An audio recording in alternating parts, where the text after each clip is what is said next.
Is it a foolish thought to have? Maybe, since everyone and their mother claims that Subnautica is the game that gives people a deep and irrational fear of the ocean, otherwise known as Thalassophobia.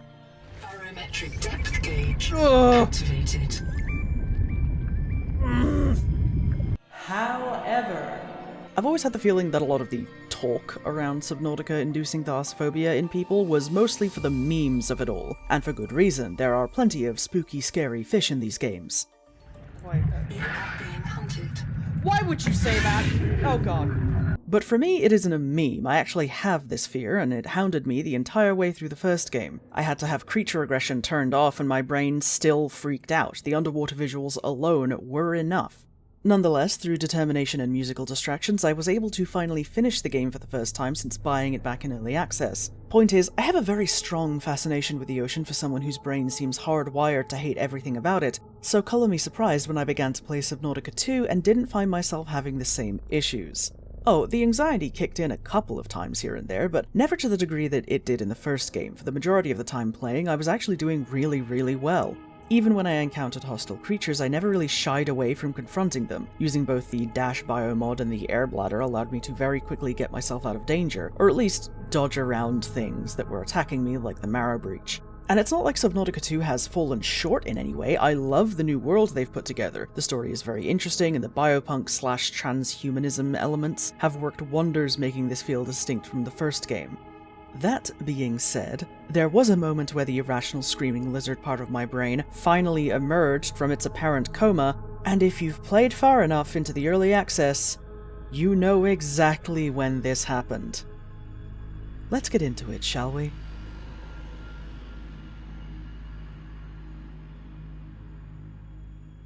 While I will be spoiling various points of the story so far, it is not the main focus of the video and it will not be exhaustive.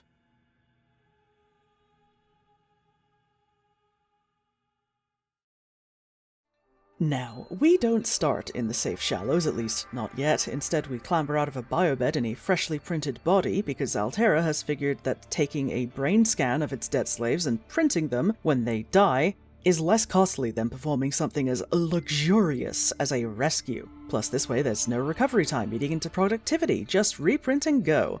And don't worry, if the work you're doing traumatizes you or puts strange ideas in your head like how much this sucks and we should change things, you can be reset to an earlier, more productive version of yourself that doesn't remember any of that pesky baggage. Something that Noah, the AI in control of this mission and who just printed us as a qualified investigator to figure out why everything has gone tits up, definitely wouldn't abuse in service to peak efficiency. Anyway, our ship, the Cicada, was set to arrive on a desert world called Zezura after 14 years of travel. It's a one-way trip done not for research or exploration, but to establish a new human colony for Altera. The Noetic Advisor, or Noah, as he apparently prefers, informs us that our body is burning because oxygen gets extremely spicy when pressurized, and we need to adapt. Our PDA, no longer a datapad in our hands but an implant, is briefly confused when we aren't greeted by a Zezuran rat, but this jelly-looking structure. Regardless, sinking our hand into it allows our 3D printed body to DJ remix our genetic structure and adapt to pressurized air. We're no longer having our joints pried apart by gas bubbles. Yay. We have to bring Noah to a life pod so that he can get us somewhere safer. Just one small problem with that. Barometric depth gauge activated.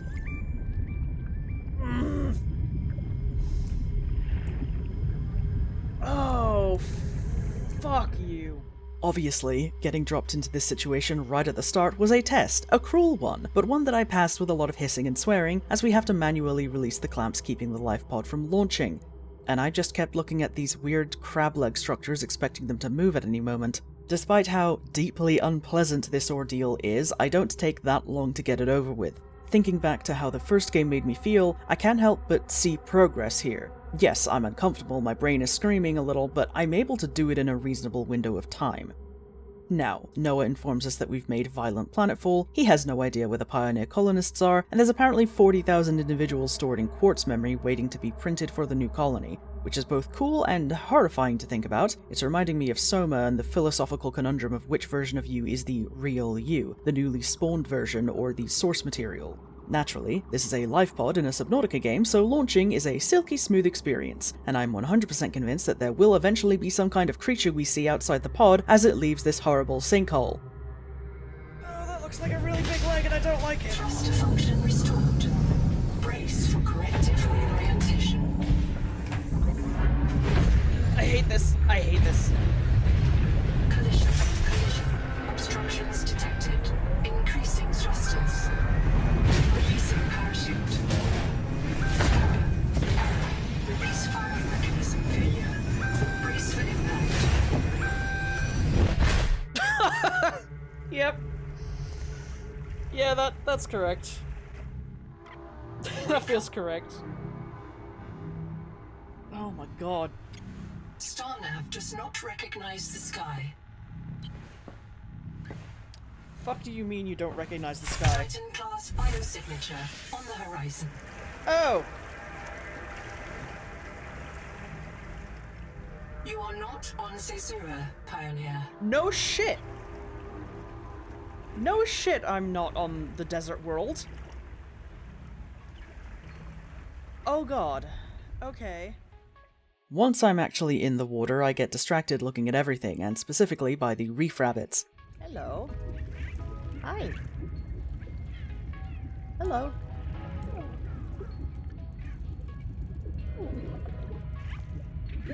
Oxygen. Oh! I was looking at the cute rabbit crabs. They're like bunnies. They've got like their periscopic eyes. They're like bunny ears almost. Hi. Look at them, they're so fucking cute. Please let us pet these little guys at some point. Yes, I know these are actually called periscopic clown crabs, but reef rabbits is cuter and their eyes look like rabbit ears. The safe shallows being what they are, I encountered almost no long-standing issues as I learned how to navigate the world, what its dangers were, and where I needed to go. My biggest obstacle was my own curiosity leading me places I wasn't yet equipped to explore safely, and on that I will say that the early areas in this game felt much more forgiving for the amount of oxygen sources there were. Not just in the air bubble producers, but actual air pockets as well, allowing players to catch their breath even in a place like the hot lithium caves. Now, none of this is to say that I didn't stumble or hesitate. I was absolutely anxious when I reached locations like the Anemone Hills or the Plateaus. See previous footage. You are being hunted. Why would you say that? It's just that it didn't stop me in my tracks the way it used to. I didn't need to distract myself with pop music or look at the wall above my screen to move forward. I was fully, actively engaging with every moment of exploration.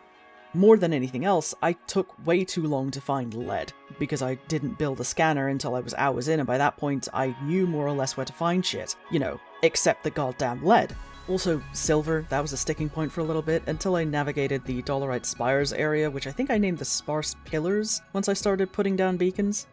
It wasn't until I started contending with the blight that the game actually started to unsettle me, and not for the ocean horror, just the sheer creepy hive mind beyond death ghost whispers whenever we get near the World Tree's root system. See, the water of planet Proteus has this cute feature of having such a high concentration of heavy metals that it tastes like blood, and the lifespan of your average human colonist is about 3 months. That's already not great. Why don't we just find some dry land to live on? The atmosphere is full of xenon. Xenon gas can be used as a general anesthetic. Poison water it is. Poison water that is also apparently rich in lipids, causing naturally occurring fatbergs. It'll be interesting to see what ecological role those play in future zones, if added, but also kind of gross. But the biggest, most immediate issue is that humans can't eat anything on this planet. Everything has evolved under the toxic metal conditions, and eating the fish gives humans gout and crystalline growths in their gut. The solution? Well, you saw it at the beginning. A native organism called an angel comb we can absorb adaptations from, and since people need to eat, there really wasn't any other option. So problem solved, right? Enter Maysfield Syndrome, a progressive condition that causes hallucinations, irrational behavior, an obsession with the ocean, and the ever-growing compulsion to swim to the World Tree itself or drown yourself at its roots to feed it. The long and short of it is that the entire biosphere is infected with Proteovirus alpha, the source of which is the World Tree released into the water by the angel combs to collect genetic information.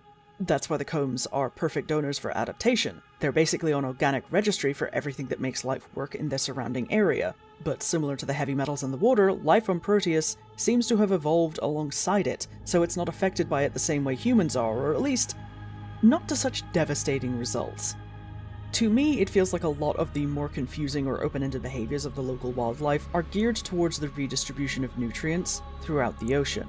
The deep-winged brooder, the Epicurean, and the jellyring all have databank entries that point to these behaviors, not as a part of some controlling hive mind, but the result of evolutionary pressures. Humans being dropped into that system with no time to get to grips with it, especially with our level of cognition in the mix, that's not going to go down well. So back to my point, we've already touched an angel comb down in Sleep Bay 3. When we approach a second angel comb, we hear someone's voice. This is my body.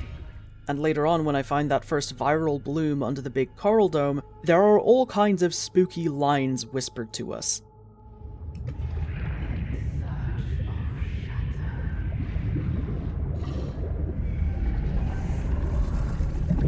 What?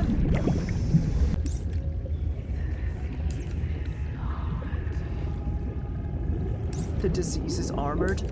But even though this creeped me out, it just served to pull me in even more, because it's fascinating, so despite my anxiety, I still pressed on. And on and on and on through each individual breadcrumb and black box, learning how the pioneers tried to survive, understand, and build something here, only for it all to go tits up because the group split down ideological lines of resisting the call of the tree and embracing it. Funnily enough, the embracing it side also happened to be the side that were fed up of Altera's capitalist dystopia. In following these breadcrumbs, I've had to dive down to massive flooded wrecks, explore dark cave systems, swim through water where visibility is a luxury, and avoid getting eaten by hostile wildlife, most of which I've been able to do with relatively little difficulty. Until I had to go to the Tadpole Pens.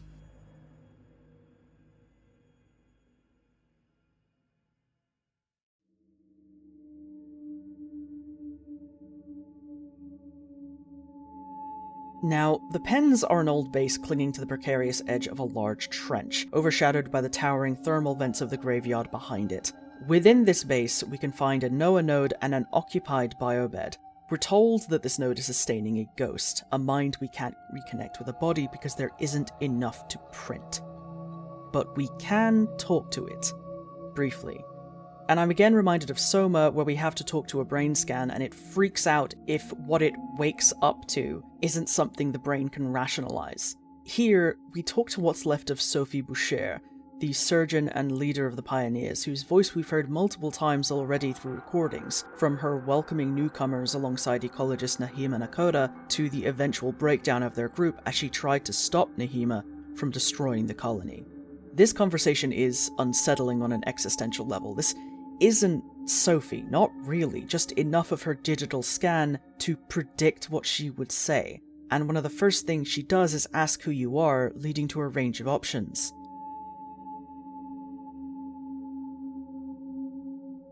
And it's this one that bothered me the most, because it's been like 30 years since we crashed here, so the initial pioneers went through a lot of reprinting and resets and struggle before Noah decided to create us, his so-called qualified investigator. One of the earliest recordings you can find is a pioneer talking about their conflict with the native sapient life, the Tailings, what's left of the Axum civilization, and how there's been so many resets and reprints that none of them can remember how this conflict started, just that the Tailings attack them on sight. So, who are we? Are we a fresh print from the Quartz memory, or are we one of the pioneers reset to our most baseline version? The prints we can choose from don't have actual human names, just nicknames. Like, Sophie Boucher was the surgeon, so her nickname was Butcher. So who are we? That possibility disturbed me, and I'm still not entirely sure what the answer to it is. Either way, throughout the conversation, there's a track playing called Titan Class Biosignature, which has a very uneasy, skulking feel to it. Talking to the faint remnants of the person's mind in combination with the dark hazy water beyond the glass and the eventual knowledge that I would have to cross that stretch of water, the phobia that I had kept at bay for most of my time playing came roaring back to life. My heart rate kicked up, my jaw clenched, and I felt cold all over. All I could do for the next few minutes was inch this way and that, trying to find the least upsetting angle of approach and failing miserably, every so often hearing what sounded like the movement of something massive in the water ahead that I just couldn't see. So I just ended up almost closing my eyes and pushing forward.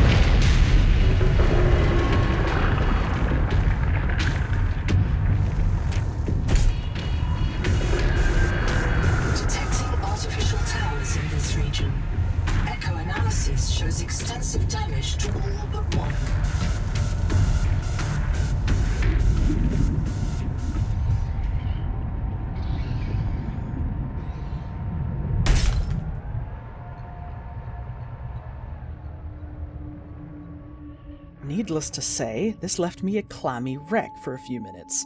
I am, however, proud of myself for getting this far without the crutch of turning off creature aggression. It's just that encountering this tentacled bastard left me stuck here for the next several hours, unable to actually progress much because I needed lithium for the modification station that I needed to create the depth module for my tadpole if I wanted to go any further.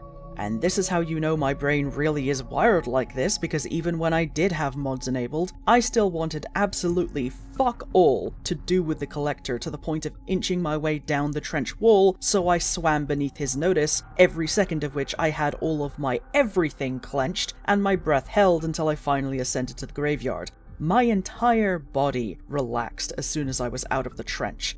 At no point was I actually in danger. Everything about the design of the Collector Leviathan and the music that accompanies it is made to intimidate you. It gets under your skin, and it makes you feel like this thing is already in your brain trying to pick you apart. I want to be clear that despite how much I sound like I hated this, I actually really appreciate that they've created a creature so instinctively upsetting. Because in the first game, there was really only one animal that still unsettled me a bit after I turned creature aggression off, and that was the crab squid. But I rarely went down to the Grand Reef, and I didn't really stay in any of the other areas where the crab squids congregate, so they became a non-issue to me. The Collector Leviathan, however, is positioned in such a way that it is impossible to fully avoid them. There's one patrolling the sparse plains, and there is one above the metal farms, and while you can fairly easily avoid the one that's hovering over the farms, there's no way to avoid the one patrolling the plains unless you know ahead of time. The team did a fantastic job setting up its reveal. Horrifying, 10 out of 10, can't wait for the next terrifying thing they add to the game. As for the rest of the available area, honestly nothing else scared me nearly as much as the Sparse Plains Leviathan. Not even the Epicureans and their gross little tongue parasites. I mostly just felt bad for them and removed the parasites when I noticed.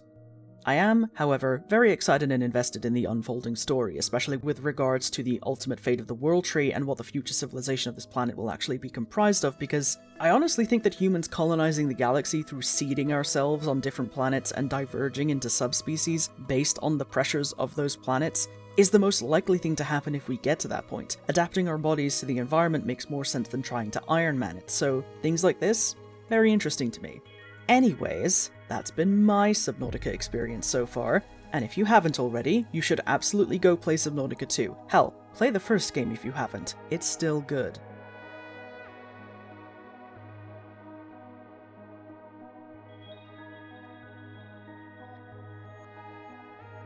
Thank you for watching. If you've enjoyed this video, don't forget to like, subscribe, and drop a comment down below, whether it's a game you'd like to see me cover, what you thought about the one we just discussed, or to tell me about your pets. Special shout out to my patrons and YouTube members who are all very handsome people, and if you'd also like to be called a very handsome people, you can support the channel through Patreon or become a member here on YouTube. Either way gets your name in the credits. If you're into live streams, you can catch me every Wednesday on Twitch at 8 PM British time. I can also be found over on Blue Sky and TikTok when I remember to post on either of those. All that being said, don't forget to drink your water, take your medication, be kind to yourselves, and I will see you all next time.